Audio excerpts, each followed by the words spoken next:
Bien, y queremos analizar otros temas. Nos acompaña Álvaro Iriarte, director de contenidos de Respública. ¿Qué tal, Álvaro? Bienvenido a Llegó la Hora. Muchas gracias, José Francisco. Feliz de acompañarlos esta tarde aquí desde Radio Agricultura. Bueno, Álvaro, en materia internacional están pasando muchas cosas. Este domingo asume el presidente Milei.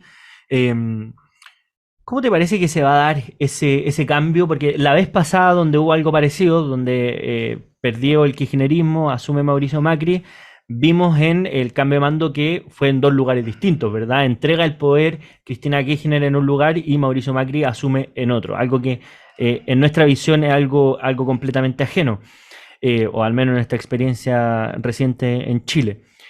¿Qué te parece que van a ser los hitos que marquen esta asunción del mando de Javier Milei el próximo domingo? No, a ver, yo creo lo primero a considerar que los invitados que tiene el presidente electo Milei, hay dignatarios, jefes de Estado, pero también hay figuras que hoy no son jefes de Estado. O sea, confirmó la asistencia el expresidente Jair Bolsonaro de Brasil, confirmó también, supuestamente había trascendido Donald Trump. ¿Ah? Incluso entiendo, estuve viendo en la prensa nacional que se había invitado también al expresidente Sebastián Piñera. A José Antonio Kast. A José Antonio Kast también, candidato. Entonces, probablemente esto sea un primer foco, porque como norma general, uno lo que ve en los cambios de mando es que vengan los representantes de los países y por supuesto que viajen mucho más alegres, mucho más contentos a participar del evento los representantes de esos países que tienen afinidad política o ideológica con el mandatario de turno, ¿no? Pero aquí la gracia es esto, que es una señal también que te está dando muy potente, porque si hay un discurso que ha mantenido el presidente electo, que es que él es el outsider, aquí te lo está demostrando, porque cumple con el protocolo, pero además invita personajes que no estarían en protocolo originalmente. Ese es un tema. Y ahí, a propósito de Javier Milei, y me consta que tú lo has seguido desde hace mucho tiempo, es una figura que has estado mirando. Yo también, al menos veo videos de él desde el 2015, puede ser. ¿Y qué te parece como el desafío que tiene ahora de asumir, de ser esta figura que va por fuera, de pelear duramente con el establishment? Acuña el término de la casta, refiriéndose principalmente al peronismo, pero también aparte del radicalismo, que era de la coalición de centro-derecha, por así decirlo, aunque ya ahí las categorías políticas en Argentina son un poco curiosas. De la coalición no peronista, podría. Claro, claro, hasta por ahí. Y después, en la segunda vuelta, tiene que ir inmediatamente hacia el PRO, Mauricio Macri, Patricia Bullrich, que en el debate elijo Montonera, o sea, no es una cuestión pacífica, y después hay una imagen abrazándose, y ahora la nombra ministra, de hecho ministra de Seguridad, y nombra a personas del kirchnerismo en el gabinete. Del macrismo. Del macrismo, de hecho. Claro. Perdón, no, del macrismo, toda razón. ¿Cómo se administra esta figura del outsider siendo igual contestatario cuando inmediatamente pasas a ser el que está en el poder? ¿Cómo lo ves tú? Mira, yo creo que el desafío, más allá de todo lo que se ha escrito, varios ríos de tinta han corrido al respecto, pero a tu pregunta, yo te diría que un outsider, porque Milei lo es, independiente de que asuma hoy día el principal magistratura del país, al final de cuentas tú como outsider tienes dos formas de enfrentarte a la situación cuando entras en política. Permanecer permanentemente como outsider, claro, o en el fondo adoptar una postura menos, si tú quieres, ideológica, en el sentido de me mantengo en estas líneas y no me muevo, y adoptar elementos de pragmatismo para avanzar el aspecto central y más relevante de tu apuesta. Y yo creo que eso es lo que Milei está mostrando. O sea, hay cosas que son signos importantes. O sea, efectivamente, sin lugar a dudas, si no hubiera hecho su campaña en la forma en que la hizo, no llega con la cómoda ventaja que llegó sobre Patricia Bullrich. Exactamente. Porque en el fondo, no nos confundamos. O sea, Patricia Bullrich, independiente que no haya sido la candidata más votada entre Milei y ella, sí es relevante que tiene una coalición que siguió dando resultados electorales. O sea, es un bloque parlamentario, a lo menos formalmente, que cuenta con 93 diputados. Esto es relevante, que es el PRO, la Unión Cívica, Coalición Cívica también de Lelita Carrión, sin perjuicio de las disputas. Pero acto seguido, tú te das cuenta que hay pasos que son de pragmatismo, pero que no por eso te quitan la etiqueta de outsider. ¿Por qué? Porque probablemente, piensa tú que nombró en defensa a un radical y nombró a Patricia Bullrich en interior. ¿Que esto significa que va a gobernar Patricia Bullrich o que va a gobernar el radical? No, significa que Patricia Bullrich y el radical en un primer gabinete van a tener que ser capaces de articular su red política con las propuestas o ideas de Milei. Y ese también es un desafío para el que acepte el cargo. Es un muy buen punto, claro, porque hay una relación entre dos personas, ¿verdad? Entre dos grupos. Uno, el presidente que tiene que adoptar este pragmatismo, pero también el pragmatismo de los que asumen el cargo y tienen que no sé si controlar, pero invitar a sus coaliciones a que apoyen lo que está haciendo el gobierno, que además es una relación bien tensa que la hemos visto en nuestro país también, donde claro, se arman este tipo de coaliciones más amplias de lo que eran originalmente y finalmente los parlamentarios que no dependen directamente del gabinete empiezan a disentir fuertemente de lo que propone el gobierno. O sea, lo vemos en este gobierno, lo vimos en el gobierno anterior, o sea, ha pasado en muchas cosas. Entonces, le quitan margen de movimiento también a los propios gobiernos, porque saben que tienen una agenda más apretada de acuerdo al Congreso. Y desde ese punto de vista, estas relaciones políticas, pero también cómo le influye a nuestro país este nuevo gobierno. Hay un embajador,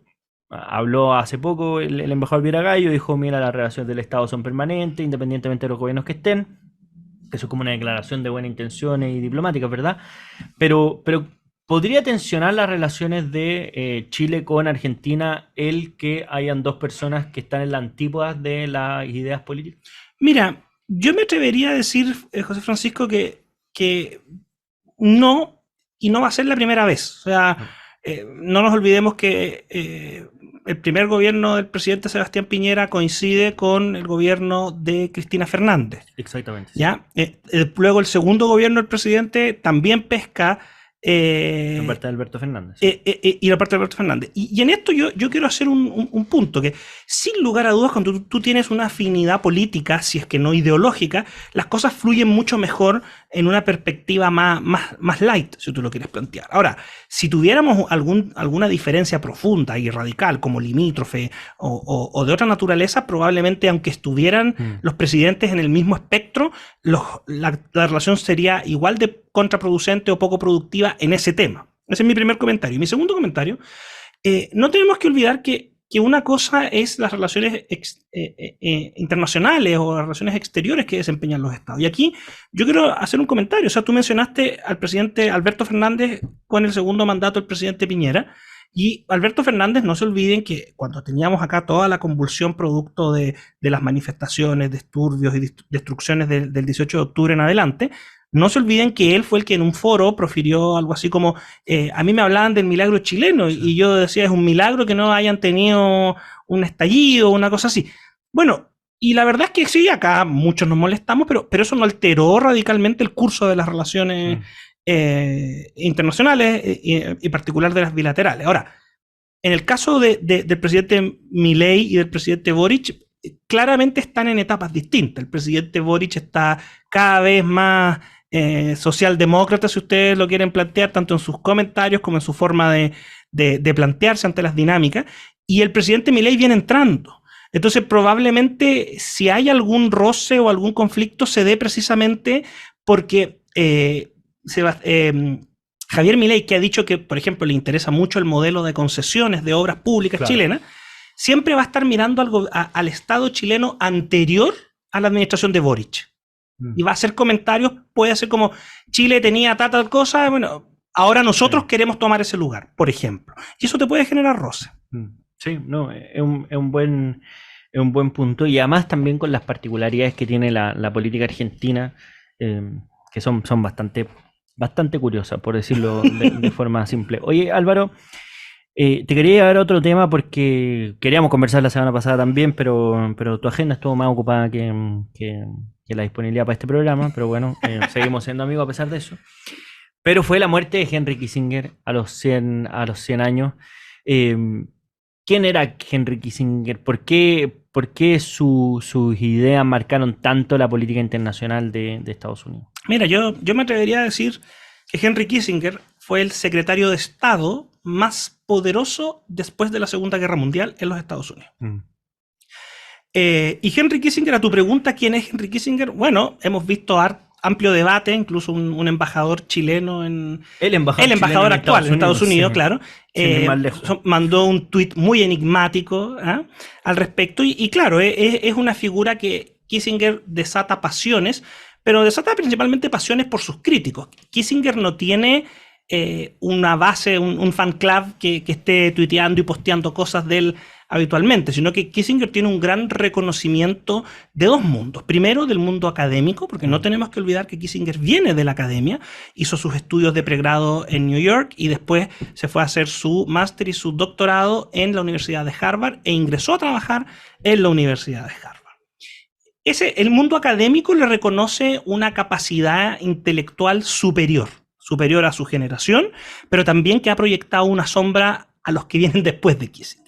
Y también se le reconoce en el mundo de la política, pero no como un liderazgo de esta, como te decía yo, alguien que lo sigan porque es popular, sino que es por su capacidad de negociación. O sea, Henry Kissinger debe ser de las personas en política, y además le agregamos política internacional, con las mejores capacidades de negociación que han pasado por la diplomacia internacional.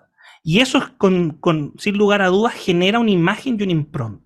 Y ese es Henry Kissinger. O sea, no nos olvidemos que Kissinger es un personaje que ha sido gravitante en la política internacional de los Estados Unidos desde 1955 en adelante, cuando ingresa a trabajar primero como asesor del Consejo de Seguridad Nacional. Después, el año 69, el presidente Nixon lo nombra consejero de Seguridad Nacional, y el año 73 lo nombra secretario de Estado. Y ojo, no renuncia a su cargo de consejero del Consejo de Seguridad Nacional. Es el único que ha mantenido los dos cargos siendo en ejercicio. O sea, esa es la capacidad, pero además esa es la confianza que te daba Kissinger. Y la relación con Chile, porque claro, esta frase del embajador tenía todo este trasfondo. Sí, claro. ¿Qué es lo que hay entre Kissinger y Chile que es tan complejo para la izquierda en general? A ver, yo creo que varios de los auditores a lo mejor se van a molestar con tu invitado de hoy, José Francisco, en este primer bloque, pero yo te digo que en el fondo nosotros nos encanta creer que Chile está en el centro de todo y que nosotros somos absolutamente la pieza clave en el concierto latinoamericano, y entonces toda nuestra evolución política institucional, incluidas nuestras tragedias, están explicadas porque Estados Unidos interviene y qué sé yo. Yo no estoy diciendo que no haya documentos, que no hay papeles, que no hay temas. Es un tema de preocupación, pero lo que yo quiero poner en perspectiva es que Kissinger en el fondo desarrolla una doctrina. Y esa doctrina en el fondo tiene que ver con apartarse de lo que había sido hasta ese entonces la norma principal de los Estados Unidos para relacionarse internacionalmente, que era forjar alianzas con aquellos estados que compartían los valores de democracia entendido en el contexto de los Estados Unidos. ¿Ok? Kissinger lo que hace es abrir el espacio y en el fondo dice, aquí en contexto de Guerra Fría nosotros no solamente tenemos que cultivar nuestras relaciones con los aliados con los que compartimos una visión de democracia, sino que tenemos que también tener la capacidad de tener influencia y relaciones fluidas con aquellos estados que no comparten esta visión, pero que son anticomunistas y en particular que se oponen a la agenda de la Unión Soviética. Y eso es lo que abre Kissinger, ¿te fijas? Y en ese contexto, en ese sentido, se tiene que entender la preocupación de Kissinger por Chile, pero también las acciones que lleva adelante Estados Unidos respecto de Chile. Y esto se enmarca también en lo que fue posteriormente la relación. Ahora, para terminar este punto, piensa tú que Kissinger fue secretario de Estado con Nixon y fue secretario de Estado con Gerald Ford cuando Nixon renuncia en el año 73.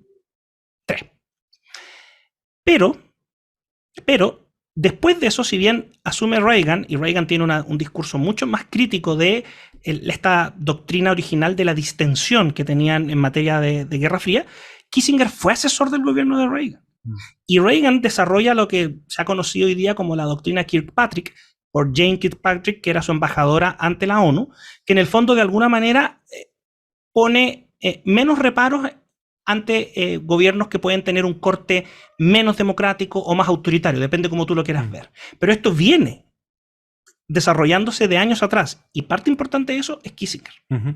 Bien, nos queda más claro entonces el panorama internacional después de esta conversación con Álvaro Iriarte, director de contenido de República, y además nuevo miembro de, no sé si la traducción está bien, comité asesor, puede ser, comité asesor del máster en artes liberales de la Universidad de Chicago, la mismísima Universidad de Chicago, usted sabe, los Chicago Boys. Bueno, Álvaro Iriarte, miembro del consejo asesor de este programa, el máster en artes liberales. Álvaro, un lujo tenerte con nosotros, muchas gracias por habernos acompañado. Feliz de estar con ustedes y mucho éxito en lo que queda del año. Muchísimas